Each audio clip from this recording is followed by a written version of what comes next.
ஜெபிக்கிறவர்களின் மேன்மைகள் என்ன? அதாவது ஆண்டவரோடு இருக்கிறவர்கள், சொல்லப்போனால் கிறிஸ்துவை உடையவர்கள், ஜெபிக்கிறவர்கள், தேவனோடு இருக்கிறவர்கள், கிறிஸ்துவை உடையவர்களுடைய மேன்மைகள் என்ன? இன்றைக்கி அநேக நேரம் நம்ம டிப்ரெஸ்ஸாக இருப்போம், ரொம்ப கவலையாக இருப்போம், நம்மள்ட்ட என்ன இருக்குது அப்படின்னு நினைப்போம். ஆனால் விலை மதிக்க முடியாத நிறையா விஷயங்கள், வெரி ப்ரீசியஸ் திங்ஸ் ஜெபிக்கிறவர்களோடு, தேவ பிள்ளைகளோடு இருக்குது. சொல்லப்போனால் கிறிஸ்தவர்களுடைய கைகளில் தேவன் கொடுத்திருக்கிற சில மேன்மையான காரியங்களை நம்ம இந்த வீடியோவில் பார்க்க போகிறோம். நீங்கள் பார்த்து கொண்டிருக்கிறது ஸ்பிரிச்சுவல் WF, ஆவிக்குரிய ரகசியங்களை வெளிப்படுத்தும் ஒரு அருமையான சேனல். எல்லா செவ்வாய்க்கிழமையும் வியாழக்கிழமையும், வருகிற நாட்கள் ஆண்டோடைய சித்தமானால் சனிக்கிழமையும் நம்ம சில அருமையான வீடியோக்களை நம்ம பார்க்க போகிறோம். நாம் இவ்வளோ நாட்களாக பார்த்து கொண்டு இருக்கிறோம், அநேக சத்தியங்களை பார்த்தோம். ஸோ வருகிற நாட்கள்லையும் நான் சொல்லப்பட்ட தேதிகளில் இன்னும் அநேக நாட்கள் நம்ம முடிந்தால் கூட்ட போகிறோம். ஸோ தேவ ஜனமே, அநேக ரகசியங்களை நீங்கள் பார்த்து கேட்டு பிரோஜனப்பட்டு கொண்டு இருக்கிறீங்க. இன்றைக்கும் நம்ம பார்க்க போகிறது, ஒரு ஜெபிக்கிற தேவ பிள்ளைக்கு கர்த்தர் கொடுத்துருக்கிற ராஜ மேன்மைகள் என்னெல்லாம். பல நேரங்களில் நம்ம சோர்ந்து போகிறது உண்டு, என்கிட்ட என்ன இருக்குதுன்னு நம்ம நினைப்போம். ஆனால் பிறருடைய வாழ்க்கையை மாற்றத்தக்கதான பயங்கரமான காரியங்கள், சில திறவுகோள்கள் உங்கள் கையில் இருக்குது. அது என்னலான்னு நீங்கள் புரிந்து கொள்ள வேண்டும். ஸோ வாருங்க, இந்த வீடியோவில் நம்ம பார்க்கலாம். முதலாவது, நம்ம கையில் உள்ள மேன்மையை நம்ம புரிந்து கொள்ளவில்லை என்றால் ஒரு நாளும் நம்ம வாழ்க்கை முன்னேறாது. ஸோ தேவஜனங்கள், உங்களையே நீங்கள் தாழ்வில் வைத்துக்கொண்டு ஒரு இன்ஃபீரியர் காம்ப்ளெக்ஸுக்குள்ளே இருந்தீங்கன்னா, ஒரு தாழ்வு மனப்பான்மையில் நான் ரொம்ப கஷ்டப்பட்டவேன், நான் இயேசுவை ஏற்றுக்கொண்டேன், ரொம்ப பாடுபடுறேன் அப்படி நீங்கள் நினச்சி கொண்டே இருந்தீங்கன்னா உங்கள் ராஜ மேன்மை என்னன்னு உங்களுக்கு தெரியாது. அநேக கிறிஸ்தவர்கள் இன்னைக்கு பணக்காரங்களை கண்டு நடுங்கிறது உண்டு, பதவியில் இருக்கிறவங்களை பார்த்து நடுங்கிறவர்கள் உண்டு. ஆனால் தேவ ஜனமே, நீங்கள் எப்பேற்பட்டவர்கள், உங்கள் கையில் என்ன இருக்குது? நீங்கள் இந்த உலக மேன்மைகளை கண்டு பயப்பட வேண்டிய அவசியம் இல்லை என்பதை நீங்கள் தெளிவாக புரிந்து கொள்ள இந்த வீடியோ உங்களுக்கு உதவி செய்யும். முதலாவது வசனம் சொல்லுகிறது, சத்தியத்தையும் அறிவீர்கள், சத்தியம் உங்களை விடுதலையாக்கும். இன்னைக்கு அநேக நேரம் நல்லா ஜெபிக்கிறவங்களா இருப்போம், துதிக்கிறவங்களா இருப்போம், ஆனால் சத்தியம் தெரியாததுனால தாழ்வு மனப்பான்மை இல்லை, என்கிட்ட என்ன இருக்குது, என்கிட்ட ஒன்றுமே இல்லைன்னு சொல்லி டிப்ரெஷனில் இருப்பாங்க. நல்லா ஜெபிக்கிறவங்க பலூனில் காற்றை ஊதிட்டு ஒரு ஊசியை வச்சு குத்துனா என்ன ஆகும்? அப்படியே லீக் ஆகி போயிடும். இதே மாதிரி தான் சைக்கிளும் நல்லா போயிட்டுருக்கும், ஒரு முள் ஏறினோடனே காற்றெல்லாம் போயிடும். என்னதான் முள்ளே குத்துனாலும் காற்று இறங்காத லெவலில் கிறிஸ்துவின் வாழ்க்கை உண்டு. கிறிஸ்துவ வாழ்க்கை அப்படிப்பட்டது தான். நீங்கள் உங்கள் ராஜ மேன்மை புரிந்து கொள்ள வேண்டும். ஒரு அருமையான பாடல் உண்டு, மண்ணுக்காக மாணிக்கத்தை நான் விட்டிட மாட்டேன். நல்லா யோசித்து பாருங்கள், வானத்தையும் பூமியும் அண்ட சராசரங்களையும் படைத்த தேவன் தம்முடைய குமாரனாகிய கிறிஸ்துவை இந்த உலகத்தில் அடிமையின் ரூபத்தில் அனுப்பினார். அவருக்கு தலை சாய்க்க இடமில்லை. சொந்த வீடு இருந்தால் கேட்டால் அதை சொல்ல முடியாது, இடமில்லை. மரித்த பிறகுதான் தெரிகிறது அவருக்கு கல்லறையும் இல்லை. ஒரு மனிதனுடைய கல்லறையில் தான் அவரை வைத்தார்கள். இன்னொரு மனிதன் அவருக்காக ஒரு கல்லறை ரூமை கொடுத்தார். உடனே நம்ம இயேசு ரொம்ப பாவப்பட்டவர், ரொம்ப ஏழை அப்படி நம்ம நினைக்க முடியாது. அவர் இந்த உலகத்தில் வந்தவுடன் அவருக்கு தேவன் கொடுத்த அந்த பரம திட்டம், ஒரு அடிமையின் ரூபம் எடுத்து அந்த திட்டத்தை முடிக்க கர்த்தர் அழைத்தார். ஸோ இதே போல நம்ம எல்லாம் ராஜா வீட்டு பிள்ளைகள். முதல்ல புரிஞ்சுக்கிடணும், நம்ம ராஜா வீட்டு பிள்ளைகள். பட் நம்ம சூழ்நிலை எப்படினாலும் இருக்கலாம். அடிமையின் வஸ்திரம் போட்டது இருக்கலாம், ஒரு அடுப்பு கறி போல உள்ள அனுபவம் இருக்கலாம். எந்த சூழ்நிலையில் இருந்தாலும் உங்கள் ராஜ மேன்மைகளை மறக்கக்கூடாதுன்னு தான் இந்த அருமையான பதிவு மூலமாக உங்களோட சத்தியம் பகிர்ந்து கொண்டு இருக்கிறோம். ஸோ தேவ ஜனமே, எஸ்தரை ஆண்டவர் ராணியாக மாற்றணும்னு நினைச்சாரு. ஆனால் அவ பிறந்து வரும் பொழுது அவ ஒரு அனாதையாக வளர்க்கப்பட்டாள். சாமுவேலை ஆண்டவர் ஒரு தேசம் விளங்குகிற தீர்க்கதரிசியாக அழைத்தாரு. ஆனால் அம்மா விட்டு பிரிந்திருக்கிற ஒரு வாழ்க்கை, தனிமையின் பாதை. தானியேலை தேசத்தை கலக்கிற லெவலில் ஆண்டவர் அழைத்தாரு. ஆனால் அடிமையாக விற்கப்பட்டான். யோசேப்பை ஆண்டவர் ஒரு தேசத்தில் தலை சிறந்தவனாக கொண்டு வந்தாரு. ஆனால் சொந்த சகோதரர்களால் நிந்திக்கப்பட்டான். தாவீதை ஒரு அரசனாக மாற்றினாரு. ஆனால் ஆடுகள் மேய்க்கிற அனுபவம் வந்தது. ஸோ தேவ ஜனமே, பவுல் கூட பயங்கரமாக படித்து உலகத்தான் போல இருந்தார். ஆனால் ஒரு நாள் வந்தது, என் படிப்பெல்லாம் குப்பைன்னு தூக்கி போட்டுட்டு தேவ மேன்மைக்காக இறங்கின ஒரு நாட்கள் வந்தது. ஸோ இந்த உலகத்தில் சில நேரம் நம்ம சில விஷயங்களை பைத்தியமாக தோன்றது போல நம்ம வாழ்க்கை இருக்கும் பொழுது நம்ம புரிந்து கொள்ளணும், we are too much concentrated about our vision. நம்மளுடைய தரிசனத்தின் மேலே, அந்த பரம தரிசனம், நம்ம இந்த உலகத்தில் ஏன் வந்தோம், ஏன் ரட்சிக்கப்பட்டோம், அதனுடைய திட்டத்தை செய்கிறதற்காக தான் நம்ம ஒரு ரூபம் எடுத்திருப்போம். ஆண்டவராகிய இயேசுவே அடிமையின் ரூபம் எடுத்து வந்தார். காரணம், அவர்கிட்ட இந்த பணம் இல்லை, வீடு இல்லை, வஸ்து இல்லைன்னு கிடையாது. உலகத்தையே படைத்தவர். தேவ ஜனங்களே, ஒன்று புரிந்து கொள்ளுங்க, நம்ம ராஜாதி ராஜாவுடைய பிள்ளைகள். பூமியின் அதன் நிறைவும் கர்த்தருடையது. லேண்டும் வீடு உள்ளவனுக்கு ஒன்று மட்டும்தான் சொந்தம். அவனுக்கு இருக்கிற அந்த லேண்டு தான் அவனுடையதுன்னு சொல்ல முடியும். ஆனால் தேவ பிள்ளைகளுக்கு பூமியில் உள்ள எல்லாம் சொந்தம். ஏன்னா அது உங்கள் அப்பாவுடையது. ப்ராக்டிக்கலாக அது உங்கள் கையில் இல்லாதது போல இருக்கலாம். ஆனால் வேதம் என்ன சொல்லுது? அதுதான் உண்மை. பூமியின் அதன் நிறைவும் கர்த்தருடையது. நம்ம அவருடைய பிள்ளைகள். எந்த இடமும் தேவனுடையது தான், தேவ பிள்ளைகளுடையது தான். கண் பார்க்கும் பூமியெல்லாம் ஆண்டவர் ஆபிரகாம் கொடுத்தாரு. உங்களுக்கு ஆண்டவர் நினைச்சாருன்னா கொடுத்துருவார். பட் ஆனால் ஆண்டவருக்கு அதிலும் மேலான ஒரு விஷயம் உண்டு, தேவ திட்டம். மோசையை பாருங்க, ஒரு பெரிய ஒரு லீடர்ஷிப்பில் கொண்டு வர்றதுக்கு முன்னாடி தண்ணியில் முதலைகள் மத்தியில் கடத்தி விடப்படுகிறார். ஒரு வேதனையான அனுபவம். அனாதையை போல வேற அம்மாட்ட வாழ்கிறாரு, வளர்றாரு. அப்போ இது எல்லாத்துக்கும் பின்னாடி இருந்தது தேவ திட்டம். நம்ம இன்னைக்கு கஷ்டப்படுறது, கஷ்டத்தில் இருந்து எழும்புறது, இல்லை ஆசீர்வதிக்கப்படுறது எல்லாமே தேவ திட்டம். நீங்கள் அநேக ஆயிரங்களுக்கு உதவி செய்ய போறீங்கன்னா ஆண்டவர் கையில் பணத்தை தருவார். இல்லை சில நேரம் சில பாடுகள் வழியாக போய் தான் அந்த பணம் உங்கள் கையில் வரணும்னா அந்த பாடுகள் வழியாக போவீங்க. எல்லாம் தேவ திட்டத்திற்காக. தேவன் உங்கள் மேலே ஒரு திட்டம் வச்சுட்டாரு. நம்ம ஆண்டவர் ராஜாதி ராஜா. அதனால் நான் ஏழையாக இருக்கிறேன் நீங்கள் உங்களை தவறாக நினைக்கக்கூடாது. ஏழையாக இருக்கிறதுக்கு காரணம், புறக்கணிக்கப்பட்டதாக இருக்கிறதுக்கு காரணம், சில விஷயங்கள் உங்களுக்கு நடக்காமல் இருக்கிறதுக்கு காரணம், தேவ நாம மகிமைப்படணும். ஸோ தேவ ஜனங்கள் இதை கேட்குறீங்கன்னா புரிஞ்சு கொள்ளுங்க, உங்கள் கையில் என்னென்ன மேன்மை இருக்குதுன்னு இப்போ நம்ம பார்க்க போகிறோம். அநேக பணக்காரர்கள் கையில், படித்தவர்கள் கையில், உலகத்தில் அந்தஸ்தில் இருக்கிறவங்க கையில் இல்லாத சில விஷயங்களை நான் சொல்ல போகிறேன். முதலாவது ஒரு விஷயத்தை புரிந்து கொள்ளுங்க, இந்த உலகம் முழுவதையும் ஆதாயப்படுத்தினாலும் உங்கள் ஆத்மாவை நஷ்டப்படுத்தினால் லாபம் என்னன்னு வேதம் கேட்குது. அப்படின்னா என்ன? இந்த உலகத்தை குறித்து இந்த பைபிள் கரிசனையாக இல்லை, தேவன் கரிசனையாக இருக்கிறது உங்கள் ஆத்மா மேலே. உங்களுக்கு கோடியை கொடுத்துட்டு உங்கள் ஆத்மாவை இழக்க அவர் விரும்பலை. இயேசு மரித்தது உங்கள் ஆத்மாவுக்காக. உங்கள் ஆத்மா கரெக்டாக இருக்குது, உங்கள் ஆவி மரித்து போய் இருக்குது. ஆதாம் செய்த பாவத்தினால் உங்கள் உள்ளான மனுஷன் செத்து போய் இருக்கிறான். அதனால தான் உங்கள் பிள்ளைகள் கீழ்ப்படிய மாட்டேங்குது. உங்கள் கணவர் எதிர்த்து நிற்கிறாரு. காரணம், அவர் மறுபடி பிறக்கவில்லை. மறுபடி பிறந்தாலும் அவருடைய ஆத்மா மறுரூபம் ஆகிறதுக்கு வசனம் என்ற உணவை கொடுத்து ஆத்மால மறுரூபம் உண்டாக வைக்க வேண்டும். மைண்ட் வாண்ட் டு பி ரினியூடுன்னு பைபிள் சொல்லுது. ரோமர் 12:2 வசனத்தை பாருங்கள். நம்ம உலகத்துக்கு ஒத்த வேஷம் தெரியாமல் தேவனுடைய பரிபூர்ண சித்தம் இன்னதென்று நம்ம அறியும்படிக்கு நம்ம மறுரூபமாகணும். அந்த வசனத்தினால மைண்டு ரினியூ ஆகிறதுனால, மனசு புதுப்பிக்கப்படுறதுனால மறுரூபமாகணும்னு வேதம் சொல்லுது. உங்கள் ஆவிக்குரிய மனுஷன் இயேசுவின் இரத்தத்தினால் கழுவப்படும் பொழுது அவன் சுத்திகரிக்கப்பட்டு புதிய சிருஷ்டி ஆகிவிட்டான். ஆனால் உங்கள் ஆத்மாவும் மாம்சமும் இன்னும் ரிடம்ஷனுக்குள்ளே வரவில்லை. உங்கள் ஆத்மா வசனத்தை வாஸ்து கிறிஸ்துவின் சிந்தனையை பெற்றுக்கொள்ள வேண்டும். அதனால தான் சபைக்கு போகிற கணவரும் மனைவியும் சில நேரம் வாக்குவாதம், சண்டைகள் வருது. ஏன்னா ஆத்மா இன்னும் ரிடம்ட் ஆகலை, ரட்சிக்கப்படவில்லை. அதை நம்ம கண்ட்ரோலில் வைத்து கவனமாக வைக்க வேண்டும். ஸோ இயேசு ரத்தம் சிந்தினதே உங்களை கோடீஸ்வரனா மாற்றுறதுக்கு அல்ல. முதல் காரணம் உங்கள் பாவத்தை மன்னிக்க. உங்கள் பாவம் மன்னிக்கப்படணும். ஸோ தேவச்சனங்கள், இயேசுவின் ரத்தத்தினால் கழுவப்பட்டவர்கள் புரிந்து கொள்ள வேண்டும், கோடீஸ்வரர்களுக்கு கிடைக்காத பாக்கியம் உங்களுக்கு கிடைச்சிருக்கு. நீங்கள் முதல்ல இயேசுவை உடையவர்கள், திரியேக தேவனாகிய பிதா, குமாரன், பரிசுத்த ஆவியாகிய உண்மையான தேவனை உடையவர்கள். நம்பர் 1. நம்பர் 2, மனம் திரும்புதல், ஞானஸ்தானம்.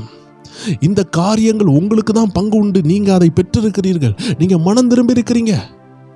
பணக்காரனா மாறுறது, அந்தஸ்து வாங்குறது ரெண்டாவது விஷயம். தேவ ஜனமே, இந்த உலகத்தை விட்டு நம்ம போகும் பொழுது நம்ம ரட்சிக்கப்பட்டோமா என்று தான் தேவன் கேட்பாரு. பரலோக நுழைவாயில் இருக்கும் பொழுது நீ எவ்வளோ பெரிய பணக்காரன்னு இந்த தேவன் கேட்க போகிறதில்ல. இந்த உலகம் மட்டும்தான் நீ பணக்காரன்னு நம்மளை தூக்கி வைத்து கொண்டாடுமே தவிர, இந்த உலகத்துக்கு டாட்டா பாய்பான்னு சொல்லிவிட்டு நம்ம அந்த பரலோக பயணத்தை தொடங்கும் பொழுது எல்லாரும் மரிக்க வேண்டும். பிறந்த எல்லாரும் ஒரு நாள் மரிப்பாங்க. அந்த மரிக்கிற நாளில் நம்ம பரலோகம் போகும் பொழுது நம்ம கோடீஸ்வரனா என்று பரலோகம் கேட்காது. நீ ரட்சிக்கப்பட்டாயான்னு கேட்கும். நீ மனம் திரும்பினியா? உன் பாவம் கழுவப்பட்டதா? குமாரனாகிய இயேசுவை நான் அனுப்புனதுக்கு காரணம் என்ன?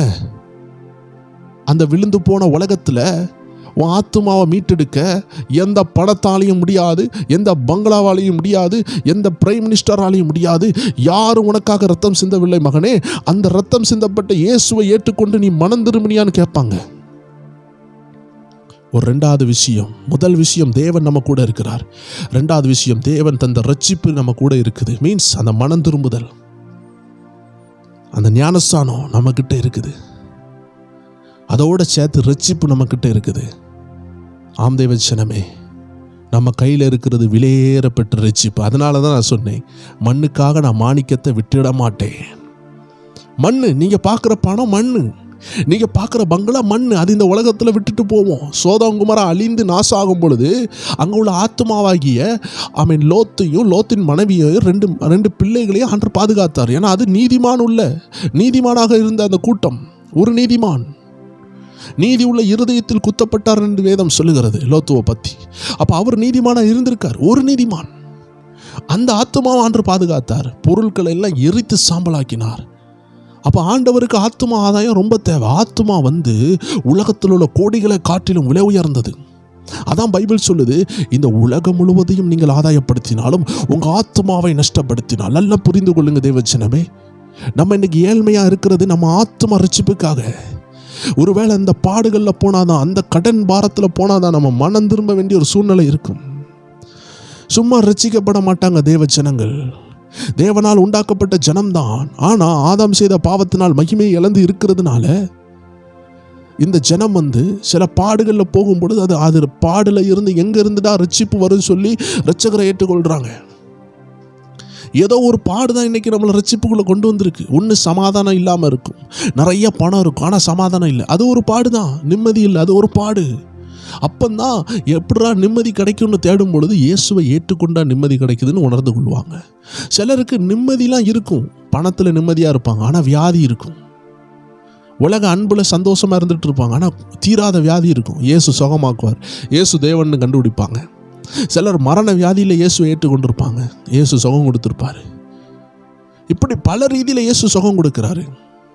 ஸோ இயேசுவை சொந்த இரட்சகராக ஏற்றுக்கொள்ளும் பொழுது நம்ம ஆத்துமா பாதுகாக்கப்படுகிறது, ரட்சிக்கப்படுகிறது, பரலோகத்துக்கு ஆயத்தமாக இருக்கிறது. இது ரெண்டாவது பொக்கிஷம். ஸோ தேவ ஜனமே, உங்கள்கிட்ட என்ன இருக்குதுன்னு நீங்கள் அண்ணாந்து பார்க்கும் பொழுது, பணக்காரரில் பார்க்கும் பொழுது ஐயோன்னு வியர்ந்து உலகத்தை பார்க்கும் பொழுது ஆச்சரியப்படாதீங்க.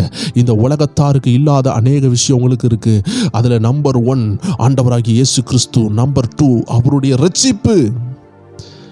அதை மறந்து போகாதீர்கள். நான் ஒரு 10 காரியத்தை சொல்லுகிறேன். நம்பர் 3 பரிசுத்த ஆவியின் நிறைவு. உங்களுக்காக தான் பரிசுத்த ஆவியானவர் கொடுக்கப்பட்டிருக்கிறார். உலகம் அவரை அறியாது என்று வேதம் சொல்லி இருக்கிறது. நீங்களும் அவரை அறிவீர்கள், வேதம் சொல்லுது. அப்படி என்றால் உங்களுக்காக ஒரு அருமையான ஒரு தேற்றரவாளன் வந்திருக்கிறாரு. எந்த பணக்காரனுக்கும் எம்எல்ஏக்கும் உலகத்தாருக்கும் கொடுக்கப்படவில்லை.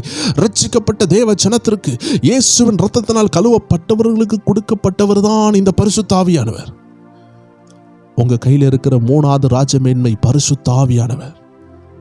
இந்த பரிசுத்த ஆவியானவர் நம்ம கூட இருந்தார்னா நம்மளை நிரப்புவார். நம்மளை நிரப்புனா என்ன நடக்கணும்? ஆக்ட்ஸ் சாப்டர் 2:17-18 நீங்கள் பார்க்கும் பொழுது அழகாக போட்டிருப்பாரு. கடைசி நாட்களில் இந்த பரிசுத்த ஆவியானவர் நம்மளை நிரப்புவாராம். மாம்சமான யாவர் மேலும் கடைசி நாட்களில் ஆவியானவர் ஊற்றப்படுவார்.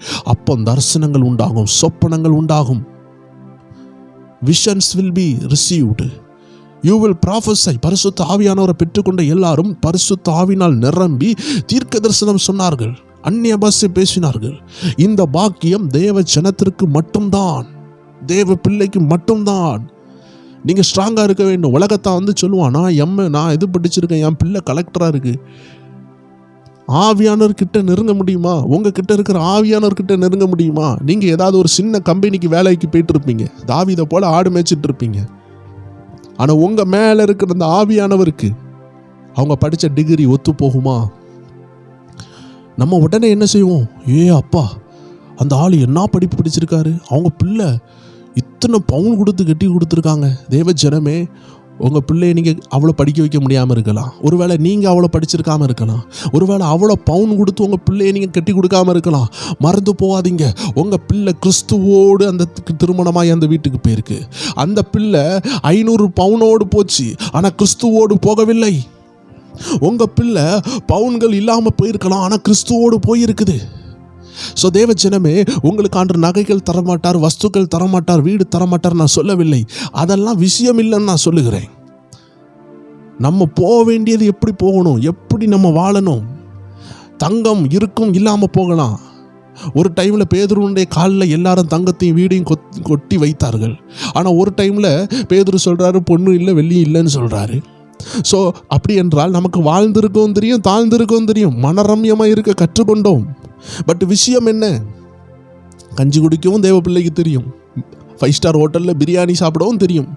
கர்த்தர் பிரியாணி கொடுத்தாலும் சோத்திரம் பண்ணுவாங்க தேவ பிள்ளைகள், கஞ்சி கொடுத்தாலும் சோத்திரம் பண்ணுவாங்க. காரணம், நமக்கு கஞ்சி தான் டெய்லி சாப்பிடணும் அப்படின்னு எழுதி வைத்திருக்கான்னு கேட்டால் அப்படி கிடையாது. பிரியாணி தான் டெய்லி சாப்பிடணும் எழுதி வைத்திருக்கான்னு கேட்டால் அப்படியும் கிடையாது. தேவன் எப்படினாலும் நடத்துவார். எல்லாருக்கும் நம்ம எல்லாமா மாற ஆண்டவர் நம்மளை அழைக்கிறார். ஏன்னா நமக்கு நம்ம லைஃப்பில் உள்ள திட்டம் தான் மெயின். நம்ம வாழ்கிறதே நம்ம ரட்சிக்கப்படணும், நம்ம பரலோகத்துக்கு போகணும், 4 பேரை பரலோகத்துக்கு கூட்டு போகணும். இதுதான் நம்ம வாழ்கிறதுனுடைய அர்த்தம். நம்ம சாப்பிட்டோம், சம்பாதிச்சோம், வாழ்கிறோம். இதுக்கு காரணம் என்னென்னா, நம்ம சாப்பிட்டதுக்கு காரணமே நம்ம ரட்சிப்பை காத்துக்கொள்ளணும். இந்த பூமியில் வாழ்கிற நாளெல்லாம் நம்ம ரட்சிக்கப்படணும்னா, நம்ம ரட்சிப்பை காத்துக்கொள்ளணும்னா, நம்ம வீட்டில் உள்ளவங்க முறுமுறுக்காமல் இருக்கணும்னா நம்ம வேலைக்கு போக வேண்டியது இருக்குது. இந்த உலகத்தில் நம்ம வாழணும்னா சாப்பிடணும், சாப்பிட்டா தான் வாழ முடியும். பணம் இருந்தால் தான் சாப்பாடு வாங்க முடியும். அதனால் அன்னன்னைக்கு உள்ள சாப்பாடை சாப்பிட்றதுக்கு ஒரு வேலையாண்டு தந்திருப்பார். உங்கள் பிள்ளைகளை படிக்க வைக்கிறதுக்கு உங்களுக்கு தேவையான பணத்தை தந்திருப்பார். அந்த பணத்துக்கு ஏற்றாக்குல உங்கள் பிள்ளைகளை படிக்க வச்சுருக்கலாம். எல்லாரும் போல உலகத்தான போல அவன் வெளிநாட்டுக்கு போகணும், அதை செய்யணும், இப்படி செய்யணும் நம்ம கனவு காண்றதை காட்டிலும் தேவன் அழைத்த அழைப்பை நோக்கி பாருங்கள். உங்களுக்கு ஆண்டவர் கையில் காசு தரலையா? கவலைப்படாதீங்க. ஆண்டவர் தாவீதை ஆடு மேய்க்க விட்டார். ஆமேன். ஆடு மேய்ச்சதுனால உயர்வு வராமல் போயிட்டு நினைக்கிங்களா? உயர்வு கர்த்தர் தர்றது. உங்கள் பிள்ளை சில நேரம் ரொம்ப படிச்சிருக்காது, ஆனால் பெரிய பிஸ்னஸ் மேனாக மாறும். ஏன்னா உயர்வுன்னு சொல்கிறது கர்த்தர் தர்றது. ஸோ தேவ ஜனமே, நீங்கள் கர்த்தரை நம்புங்க, கர்த்தர் உயர்த்துவார். நம்ம மெயின் மோட்டோ நம்ம ரட்சிப்பாக இருக்கணும், நம்ம அபிஷேகமாக இருக்கணும். பரிசுத்த ஆவியானவர் என் மேலே இருக்கிறாரு, நான் பட்ட ரட்சிப்பை கரைப்படுத்தக்கூடாது, இதான் நம்ம நோக்கமாக இருக்கணும். ஆனால் நம்ம நோக்கம் என்ன ஆகுது? உலகத்தில் போகுது. உலகத்துக்கு ஆண்டவர் விட்டதுக்கு காரணம் என்ன? பணம் சம்பாதிக்கிறதுக்காக இல்லை. ரட்சிக்கப்பட்ட நமக்கு, நம்ம பிள்ளைகளுக்கு ஆகாரம் கொடுக்கறதுக்கு காசு வேணும். காசு இருந்தால் தான் ஏதாவது வாங்க முடியும், பிள்ளைகளை படிக்க வைக்க முடியும். அதுக்குன்னு சொல்லி உலகத்தான போல மாறுறதுக்காக கர்த்தர் அழைக்கவில்லை. தானியேலை பாருங்க, அந்த ராஜ்யத்துக்குள்ளே போகிறாங்க. ராஜா சாப்பிட்ற சாப்பாடுனால தன்னை தீட்டுப்படுத்தாமல் காத்து கொண்டார்கள். அவங்க அங்கே இருக்கிறதுக்கு காரணம் என்ன? தேவ திட்டத்துக்காக இருக்கிறாங்க. அதுக்குன்னு சொல்லிட்டு உலகத்தான் செய்கிறதெல்லாம் அவர் செய்யணும்னு அவசியம் இல்லை. நமக்குன்னு ஒரு ரீதி இருக்குது. தேவ பிள்ளைகள் வாழ வேண்டிய சிஸ்டம் இருக்குது. தேவ பிள்ளைகளை ஆண்ட கஷ்டத்தில் நடத்துகிறாருன்னா அதுக்கு பின்னாடி ஒரு பெரிய உருவம் இருக்குது, ஒரு பெரிய மகிமை இருக்குது. அதனால் நான் ரொம்ப கஷ்டப்படுறேன்னு சொல்லி இன்றைக்கி அநேகர் வேதனையில் இருக்காங்க. அதுக்கு பின்னாடி உள்ள உயர்வையும் பார்க்க மாட்டேங்கிறாங்க. தேவன் அந்த பாதையில் ஏன் நடத்துகிறான்னு யோசிக்கிறாங்க. இயேசுநாதருக்கு ஒருக்கா டேக்ஸ் கட்ட வேண்டிய சூழ்நிலை வருது. ராயனுடைய அரசாங்கத்துக்கு கட்ட வேண்டிய சூழ்நிலை வருது. கையில் காசு இல்லை இயேசுநாதர்கிட்ட. உடனே இயேசு ஏழையான்னு கேட்டா, ஏழை கிடையாது, வானத்தையும் பூமியும் படைச்சவர். இயேசுக்கு தலை சாக்க இடம் இல்லை தான். அதுக்குன்னு சொன்ன உடனே அவர் ஏழையான்னு கேட்டால் வானத்தையும் பூமியும் படைச்சவர். தேவ ஜனமே, நம்ம ஒரு உருவம் எடுத்து வந்திருக்கிறோம். இயேசு அடிமையின் ரூபம் எடுத்தார். நம்ம ரட்சிக்கப்பட்ட பிறகு சில பாடுகளில் இருப்போம். காரணம், நம்ம கற்றுக்கொள்ளுகிறோம். நம்மளை ஆண்டவர் இன்னும் உருமாற்றுகிறார், அவர் சித்தத்துக்கு வணைகிறார். அதுதான் உண்மை. இயேசுநாதர் என்ன செஞ்சார்? கையில் காசு இல்லைன்னு சொன்ன உடனே மீனை பிடின்னு சொன்னார் பேதுருட்ட. மீனை பிடிச்ச உடனே அங்கே ஒரு காசு கிடைக்கி. அவர் சொல்கிறார், அதை எடுத்து நீ என்ன செய், டேக்ஸை கட்டு. கவர்மெண்ட்டுடையதை கவர்மெண்ட்டுக்கு கட்டு, தேவனுடையது தேவனுக்கு கொடு, ராயனுடையது ராயனுக்கும் தேவனுடையது தேவனுக்கும் சொன்னார். ஸோ தேவஜனமே, காசு இல்லாமல் இருந்ததுக்கு காரணம் இயேசு ஏழைன்னு நம்ம நினைக்கக்கூடாது. அதே போல் தேவஜனமே, ஏசப்பா பிள்ளைகள், நீங்கள் நிறைய உபத்திரத்தில் போன உடனே எனக்கு ஆதரவற்றவர்கள், எங்களுக்கு கேட்க யாருமே இல்லை, என் கிராமத்தில் நான் மட்டும் தான் கிறிஸ்தவன் அப்படின்னு நீங்கள் உங்களையே நீங்கள் பலவீனப்படுத்தக்கூடாது. கிறிஸ்தவத்தில் மட்டும் 2.5 கோடிகளுக்கு மேலாக இரத்த சாட்சிகள் இருக்காங்க. இவர்களுக்காக கேட்க யாருமே இல்லை நீங்கள் நினைக்கிறீங்களா? பரலோகத்தில் இரத்த சாட்சியின் எண்ணிக்கை கூட வேண்டாமா? பரலோகத்தில் இரத்த சாட்சிகை எண்ணிக்கை கூட வேண்டும் என்று வேதம் சொல்லுகிறது. அப்படி கூடுனாதான் சில விஷயங்கள் நடக்குமா. ஸோ தேவஜனமே, இந்த உலகத்தில் உபத்திரம் உண்டு. அதுக்குன்னு சொல்லிட்டு நீங்கள் ஆதரவற்றவர்கள் கிடையாது. எப்படினாலும் ஒரு நாள் சாத்தான ஆண்டர் கெட்டி என்ன செய்வார்? அக்னி கடலில் போட தான் போகிறாரு. ஸோ அதனால் நம்ம ஊர் மோசமாக இருக்குது, கடைசி காலமாக இருக்குது, பயப்பட வேண்டாம். உங்கள் கிராமத்தில் யாருமே ரட்சிக்கப்படல, நீங்கள் தான் முதல் கிறிஸ்தவனா, பயப்படாதீங்க. ஊர் ஒதுக்கி தான் வைக்கும். அந்த காலத்தில் தேவனுக்காக கஷ்டப்பட்ட உடனே, அடிப்பட்ட உடனே சீசர்கள் என்ன தெரியுமா சொன்னாங்க? தேவனுக்காக அடிபடுறதுக்கு ஒரு பாக்கியம் கிடச்சிச்சேன்னு சொல்லி சந்தோஷமாக எண்ணினார்களாம். ஆம் தேவஜனமே, இது ஒரு அருமையான சத்தியம். அப்போஸ்தலர் நடபடிகள் 5ஆம் அதிகாரம் 41ஆவது வசனம் சொல்லுகிறது, அவருடைய நாமத்திற்காக தாங்கள் அவமானம் அடைவதற்கு பாத்திரராக எண்ணப்பட்டபடியினால் சந்தோஷமாய் ஆலோசனை சங்கத்தை விட்டு புறப்பட்டார்கள். இயேசுவுக்காக அவமானப்படுறது ஒரு பாக்கியம். அவருடைய நாமத்திற்காக தாங்கள் அவமானம் அடைவதற்கு பாத்திரராக, அதாவது எம்எல்ஏ ஆகிறதுக்கு ஒரு வாய்ப்பு கிடைச்சா எவ்வளோ பாக்கியமாக இருக்கும் அப்படின்னு சொல்லி யோசித்து பாருங்க. ஒரு ராஜாவாக மாறுறதுக்கு ஒரு பாக்கியம் கிடைச்சா எப்படி இருக்கும்?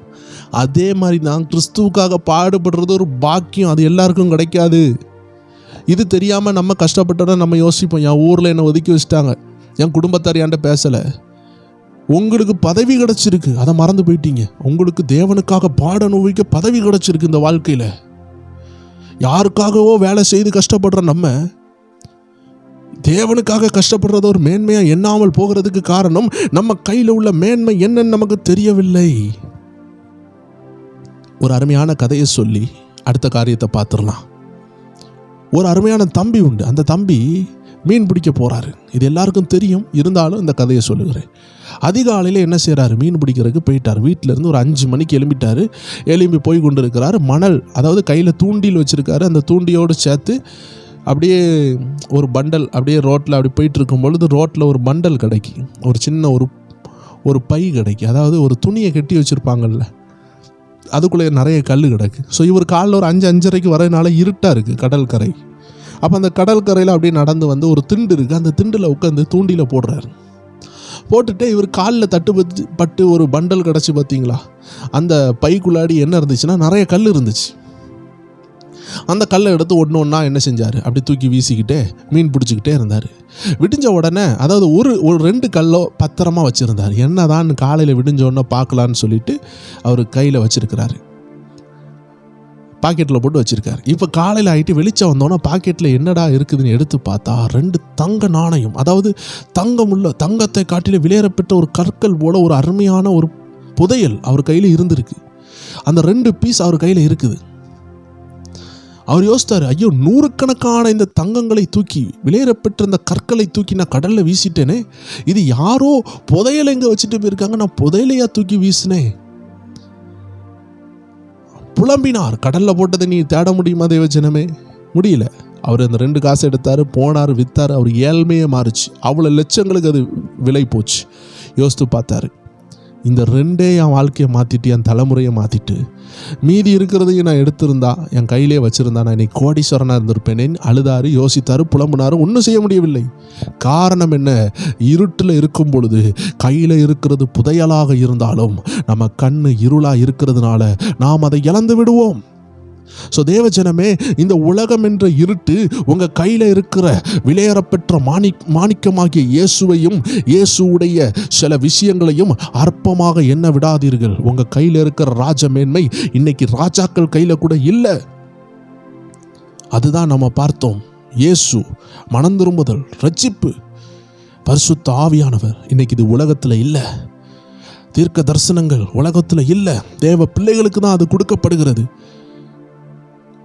அடுத்தது ஆவிக்குரிய கனிகள், ஃப்ரூட் ஆஃப் த ஸ்பிரிட். ஆவிக்குரிய கனிகள் அன்பு, சந்தோஷம், சமாதானம், நீடிய பொறுமை, தயவு, நற்குணம், விசுவாசம், சாந்தம், இச்சையடக்கம் சொல்லப்படுகிற அருமையான ஆவியின் கனிகள் எல்லாருக்கும் கிடையாது. எல்லாரும் சுய நீதியில் வாழ்கிறாங்க. வேதம் சொல்லுது, சுயநீதி தேவனுக்கு முன்பான அழுக்கு கந்தையாக இருக்குதான்.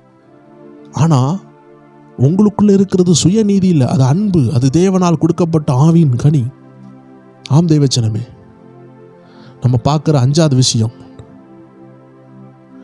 விஷயம் தேவனுடைய ஆவிக்குரிய வரங்கள். 4 விஷயம் பார்த்தோம். 4வது விஷயம் ஆவியின் கனிகள். 5வது விஷயம் ஆண்டவருடைய வரங்கள். இது தேவ பிள்ளைகளுக்கு தான் ஆண்டு கொடுத்திருக்கிறாரு. தீர்க்க தரிசன வரம், அற்புதம் செய்கிற வல்லமை, வியாக்கியான வரம், உதவி செய்கிற வரம் தேவன் உங்களுக்கு தான் கொடுத்திருக்கிறாரு. அன்பா இருக்கிற வரம் தேவ ஜனமே, இது ஆண்டு உங்களுக்கு கொடுத்தது. பகிர்ந்து கொடுக்கிற வரம், புத்தி சொல்ற வரம், ஆலோசனை சொல்ற வரம், அந்நிய பாஷை என்ற வரம், இது எல்லாம் தேவ பிள்ளைக்கு தான் இருக்குது. எத்தனை ஊழியர்களுக்கு ஆண்டு இந்த வரத்தை கொடுத்து, வாழ்க்கையை கொடுத்து, ஊழியத்தில் அந்த வரங்கள் செயல்பட்டு ஜனங்கள் ஆண்டர்கிட்ட வந்திருக்கிறாங்க. ஸோ வரம் வாழ்வழிக்கும். ஆம் தேவ ஜனமே, நம்ம லைஃபை அது உயர்த்தும். யோசேப்பு உயர்த்தப்பட்டதுக்கு காரணம் வரம்தான். அவன் தேவனோடு இருந்தால் கனி கொடுப்பாங்க. அந்த கனி அன்பாகவும் இருக்கலாம், வரமாகவும் இருக்கலாம். தேவனோடு இசைந்து இருக்கிறவன் ஒரே ஆவியா இருக்கிறான் வேதம் சொல்லுது. அப்போ தேவனுடைய சாராம்சத்தை நாம் வெளிப்படுத்துவோம். தேவன் அன்பா இருக்கிறார்னா அன்பா இருப்போம், தேவன் வல்லமையா இருக்கிறார்னா நம்ம வல்லமையா இருப்போம். ஏன்னா வேதம் சொல்லுது தேவனோடு இசைந்து இருக்கிறவன் ஒரே ஆவியாக இருக்கிறான். ஸோ யோசேப்பு தேவனோடு இசைந்திருந்தார். சிறைச்சாலையிலும் வல்லமை குறையவில்லை. சிறைச்சாலையில் வந்தவங்களுக்கும் தரிசனம் சொன்னார். அவர் தரிசனம் சொன்னதுனால தான் அந்த ராஜா கூப்பிட்டு அவர் பதவியில் உட்கார வச்சார். தேவனோடு இருக்கிறேன்னு சொல்லிட்டு வரங்கள் செயல்படாமல் இருந்திருந்தா அவரை எப்படி உயர்த்தியிருப்பாங்க? நான் ரொம்ப அன்பானவன் சொன்னால், சரி நீ அன்பானவனாக இரு, அது உன் குடும்பத்துக்கு அல்லது 4 பேருக்கு அல்லது ஒரு நாள் ஒரு ஆபத்து வராது. ஆனால் நீ வரமுள்ளவனாக இருந்தா தேசத்துக்கு ஆசீர்வாதம், ராஜ்யத்திற்கு ஆசீர்வாதம். ஸோ தேவ ஜனமே, வரங்கள் தேவை நமக்கு. தேசத்தை அசைக்க வேண்டாமா? யோசேப்பு அசைத்தார். தானியேல் வரம் இருந்ததுனால தான் அசைத்தார். தேவனோடு பேசி பேசி வரமுடையவர்களாய் மாறினாங்க. Gifted people. 5வது காரியம். 6வது காரியம், நம்ம கையில் இருக்கிற விலையேற பெற்ற ரட்சிப்பை அநேகருக்கு அறிவிக்கக்கூடிய பாக்கியம். நீங்கள் நினச்சா, நீங்கள் சுவிசேஷம் அறிவித்தால், ஒரு பாவி மனம் திரும்பினா அவன் பரலோகத்துக்கே போயிடுறான். அப்போ உங்கள் கையில் உள்ள சுவிசேஷம் நீங்கள் தேவனுக்காக இறங்கி ஊழியம் செய்யும் பொழுது அடுத்த நபர்களை பரலோகத்துக்கு கொண்டு வருகிறது. இது எந்த எம்எல்ஏயால் செய்ய முடியும்? எந்த சயின்டிஸ்டால் செய்ய முடியும்? எந்த டாக்டரால் ஒரு நபரை பரலோகத்துக்கு கொண்டு வர முடியும்? ஆண்டவர் பாலகராகிய நமக்கு, பேதைகளாகிய நமக்கு இதை கொடுத்திருக்கிறாரே. ஆம் தேவ ஜனமே, சுவிசேஷம் அறிவிக்கிற பாக்கியம், ஊழியம் செய்கிற பாக்கியம் நம்ம கையில் இருக்கு. நம்ம இந்த ராஜ மேன்மையை மறந்து போகக்கூடாது. அடுத்ததாக சபை கூடி வருகிற பாக்கியம். இந்த உலகத்தானுக்கு சபை கூடுதல் கிடையாது, நமக்கு இருக்குது. ஊழியர்களை சந்திக்கிற பாக்கியம், தேவ பிள்ளைகளை சந்திக்கிற பாக்கியம், ஆலோசனைகளை பெறுகிற பாக்கியம், உங்கள் பிள்ளைகளை அடுத்த தலைமுறைகளை அடுத்த லெவலில் எடுத்துட்டு வரக்கூடிய பாக்கியம். Sunday class, VBS, youth meeting, youth camp, family meeting, husband and wife meeting, இப்படி ஏகப்பட்ட அருமையான சந்தர்ப்பங்களை கர்த்தர் உங்களுக்கு தான் தருகிறார். ராஜ மேன்மை, இந்த மேன்மையை உங்களுக்கு தான் கொடுத்திருக்கிறார். அடுத்ததாக கிறிஸ்துவின் சரீரத்தோடு இணையக்கூடிய ஒரு பாக்கியம். அந்த பாக்கியம் தான் திருவிருந்துன்னு சொல்லுகிறோம். 7வது விஷயம் சபை கூடுதல். 8வது விஷயம் பாடி ஆஃப் கிரைஸ்ட், கம்யூனியன். கர்த்தருடைய சரீரத்தில் ஒரு பங்கு பெறுறதுக்கு லார்ட்ஸ் சப்பர்னு சொல்லுவாங்க. கம்யூனியன் அதாவது திருவிருந்து. அவருடைய திருவிருந்தை எடுக்கிறதுக்கு நமக்கு ஒரு பாக்கியம். தேவஜனமே, பரிசுத்தமாக வாழ்ந்து திருவிருந்து எடுத்து தேவனுக்காக நின்று ஊழியங்களை செய்து வரங்களோடு கனிகளோடு வாழ்ந்து ரட்சிப்பை காத்து வாழ்ந்து கொண்டு இருக்கும் பொழுது ஆண்டவராகிய இயேசு கிறிஸ்து வருவார் என்றால் அந்த அருமையான ராப்சர், அந்த ரகசிய வருகையில் பங்கு இருக்க முடியும். நமக்கு தான் இருக்குது. அந்த 9வது காரியம் ராப்சர். 8 காரியம் பார்த்தோம். திருவிருந்து எடுக்கிறது 8வது விஷயம். 9வது விஷயம் ராப்சர், ரகசிய வருகையில் பங்கு பெற முடியும். இந்த உலகத்தில் உள்ள யாருக்கும் கிடைக்காத பாக்கியம். ரகசிய வருகையில் போக தேவ ஜனத்திற்கு மட்டும்தான் பாக்கியம். ஒருவேளை ஆண்டவராகிய இயேசு கிறிஸ்து 2வது வருகை, அதாவது அந்த ரகசிய வருகை வரவில்லை என்றால் நம்ம மரித்தாலும் நம்ம உயிர் தெழுகிறதுக்கு ஒரு பாக்கியம் வைத்திருக்கிறார். அவருடைய எக்காலம் அந்த சத்தம் கேட்கும் பொழுது நம்ம மரித்தவர்கள் முதலாவது உயிரோடு எழுந்திருப்பார்கள். எல்லாரும் எழுந்திருக்க மாட்டார்கள். நீங்க மரித்தாலும் உயிரோடு எழும்புவீங்க. இந்த வாக்கியம் உங்களுக்கு தான், இயேசுவின் இரத்தத்தினால் கழுவப்பட்டவர்களுக்கு தான். 10வது காரியம் பரலோகம் என்ற பொக்கிஷத்தை தருகிறார். எல்லாரும் உலகத்தில் வாழ்ந்தார்கள், பணக்காரர்களாக இருந்தார்கள், சாதித்தார்கள், படித்தார்கள், உயர்ந்தார்கள். பரலோகத்துக்கு போவார்களால் கேட்டால் இல்லை.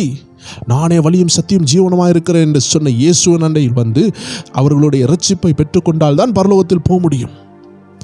10வது பாக்கியம் தேவ ஜனமே உன் கையில் இருக்கிறது அருமையான பரலோக பாக்கியம். ஒருக்கா கூட சொல்லிடுறேன். 1வது காரியம், ஆண்டவராகிய இயேசு திரியேக தேவன் உங்க கூட இருக்கிறார். 2வது அவர் தந்த ரட்சிப்பு, மனம் திரும்புதல், ஆமேன், ஞானஸ்தானம், இப்படிப்பட்ட பாக்கியங்கள். 3வது பரிசுத்த ஆவியின் நிறைவு, தரிசனம், ப்ராஃபசிஸ், அதர் டங்ஸ், இந்த காரியங்கள். பரிசுத்த ஆவியினால் நிறைந்தால் என்னெல்லாம் நடக்குமோ அதெல்லாம் நடக்குது. அடுத்ததாக கனிகள், ஆவியின் கனிகள். அடுத்ததாக ஆவியின் வரங்கள். அடுத்ததாக ஊழியம் செய்கிற பாக்கியம், சுவிசேஷம் அறிவிக்கிற பாக்கியம். அடுத்ததாக சபை கூடுதல், அநேக கலந்துரையாடல்கள், உங்கள் பிள்ளைகளை அடுத்த தலைமுறைகளை எழுப்புகிற ஒரு காரியம். அடுத்ததாக கிறிஸ்துவின் சரீரத்தில் ஒரு பங்கு, லார்ட் ஷப்பர், திருவிருந்து. அடுத்ததாக ரகசிய வருகை. அடுத்ததாக பரலோக ராஜ்யம். இப்படி பல ஆயிர காரியங்களை உங்கள் கையில் வைத்துட்டு தான், ஐயோ எனக்காக யாரும் இல்லையே, என்னை பாதுகாக்க யாருமே இல்லையே, நான் இவ்வளோ போராட்டத்தில் இருக்கிறேனே அப்படின்னு கவலையோடு இருக்கிறீங்க. தேவச்சனமே, உங்கள் கையில் தான் வேதம் என்ற மகா பொக்கிஷம் இருக்குது. உங்கள் கையில் தான் ஜெபம் இருக்குது, உபாசம் இருக்குது, ஆவியின் கனிகள் இருக்குது, வரங்கள் இருக்குது, சத்திய வேதம் என்ற பொக்கிஷம் உங்கள் கையில் இருக்குது, ஆவியின் பட்டயம் இருக்குது, தேவ ஆலோசனை இருக்குது, பரிசுத்த ஆவியின் சத்தம் இருக்குது. நீங்கள் ஆவியில் மறுபடி பிறந்தீங்கன்னா, ரட்சிக்கப்பட்டுட்டீங்கன்னா, கர்த்தர் சத்தம் கேட்க ஆரம்பிச்சிடும். இன்னும் ஜெபத்தில் ஆண்டவரோடு நெருங்க ஆரம்பித்தீங்கன்னா, வேதத்தின் மூலமாக கர்த்தர் பேச ஆரம்பிச்சிடுவார். ஸோ தேவ ஜனமே, நீங்கள் பாக்கியசாலிகள். உங்கள் கையில் உள்ள பாக்கியமான விஷயங்கள் என்னவென்று இன்னைக்கு பார்த்தோம். ஸோ தேவ ஜனங்களே, உங்களையே நீங்கள் தாழ்ந்து யோசிக்காமல் உங்களை உயர்வாக யோசித்து பாருங்கள். நீங்கள் இன்னைக்கு பாடுபடுறதும் உபத்திரவம் படுறதும் கஷ்டம் எல்லாம் தேவனுடைய சித்தத்திற்காக. நீங்கள் கஷ்டப்பட்டவர்கள் அல்ல. உங்கள் ராஜாதி ராஜா உயர்ந்தவர், உங்களை நினச்சா ராஜாவாக மாற்றிடுவார். ஆனால் தேவ சித்தத்திற்காக நீங்கள் சில கஷ்டத்தில் இருக்கிறீங்க. 4 பேர் உங்களை பார்த்து ஏன் உன்ட்ட அது இல்லைன்னு கேட்டால், அது தேவ சித்தத்திற்காக நம்ம இப்படி இருக்கிறோம். நமக்கும் அவங்கள போல வாழ முடியாதா? அவங்கள போல சயின்டிஸ்டாக மாற முடியாதா? உங்கள் தலைமுறையில் முதல் தலைமுறை நீங்கள் கஷ்டப்பட்டீங்கன்னா உங்கள் பிள்ளையை சயின்டிஸ்டாக முடியாதா? ஆனால் தேவன் சிலப்போ உங்கள் பிள்ளையை ஊழியராக மாற்றணும்னு நினைப்பார். அதனால் ஒரு வித்தியாச பாதையில் நடத்தி கொண்டு இருப்பார். கேட்டுக்கு போகிற வாசல் வழி விசாலமாக இருக்கும், பரலோகத்துக்கு போகிற வாசல் வழி சுருக்கமாக இருக்கும். இட் இஸ் எ நேரோ கேட். அது சின்ன பாதை, ஆனால் முடிவு ஆசீர்வாதமாக இருக்கும். ஸோ தேவ ஜனங்கள், நீங்கள் தரிசித்து வாழாமல் விசுவாசித்து வாழ்ந்தீங்கன்னா உங்கள் கிறிஸ்தவ வாழ்க்கையை சந்தோஷமாக வாழ்வீங்க. எனக்கு மட்டும் ஏன் இந்த பிரச்சனைன்னு உலகத்தில் உள்ள பிரச்சனையை மட்டும் பார்க்காதீங்க. இம்மைக்குள்ள ஆசீர்வாதம் எனக்கு இல்லையேன்னு பார்த்து இம்மைக்குரிய காரியத்தை குறித்து கவலையாக இல்லாமல், விண்ணுலகத்தில் உள்ள காரியம் எதெல்லாம் உங்கள் கையில் இருக்குதுன்னு புரிஞ்சு கொண்டு அதை கரெக்டாக பயன்படுத்தினீங்கன்னா, காலம் இனி செல்லாது, நீங்கள் தேவனுக்காக சாதிப்பீர்கள். இந்த அருமையான பதிவு மூலமாக கர்த்தர் உங்களை ஆசீர்வதிப்பாராக. தேவ ஜனத்தினுடைய கையில் உள்ள விலையேறப்பெற்ற காரியங்கள், ஜெபிக்கிற தேவ பிள்ளைகளுடைய கையில் உள்ள ஆசீர்வாதமான காரியங்கள் என்ன என்று நம்ம பார்த்தோம். ஸோ இந்த காரியங்கள் எல்லாம் உங்கள் கையில் இருக்குது. தேவ ஜனங்கள் உஷாராக, தெளிவாக, தெளிந்த புத்தி உள்ளவர்களாக விழித்திருங்கள். பேதுரு சொல்லுகிறது போல நம்ம தெளிந்த புத்தியாக இருந்து விழித்திருந்து நம்மளை விழுங்கி தள்ளலான்னு வருகிற இந்த சிங்கம் போல் கர்ச்சித்து கொண்டிருக்கிற இந்த சாத்தாங்கையில் நம்ம மாட்டிக்கொள்ளாமல், ஆதி பாம்பாகிய சர்ப்பம் ஆதாமையும் ஏவாளையும் வஞ்சித்தது போல நம்மளையும் வஞ்சிக்காமல் நம்ம பாதுகாப்பாக இருக்க கர்த்தர் கைகளை நம்ம ஒப்பு கொடுப்போம். நம்ம கையில் உள்ள மேன்மைகளை உணர்ந்து கொள்வோம். நம்ம ஒன்றும் தாழ்த்தப்பட்டவர்களாம் கிடையாது. கிறிஸ்துவுக்குள் ஐஸ்வர்யவான்கள், உயர்த்தப்பட்டவர்கள். ஸோ உங்களே தாழ்வாக நினைக்காம உங்கள் சித்தத்திற்காக, உங்கள் திட்டத்திற்காக உங்களை ஒப்பு கொடுங்க. கர்த்தர் உங்களை ஆசீர்வதிப்பார். மீண்டும் வேறு நிகழ்ச்சியில் சந்திக்கலாம். எல்லா செவ்வாய்க்கிழமையும் எல்லா வியாழக்கிழமையும் நமக்காக அநேக வீடியோஸ் உண்டு. தேவ ஜனங்கள் மிஸ் பண்ணாமல் பாருங்கள். God bless you. மீண்டும் வேறு வீடியோவில் சந்திக்கலாம்.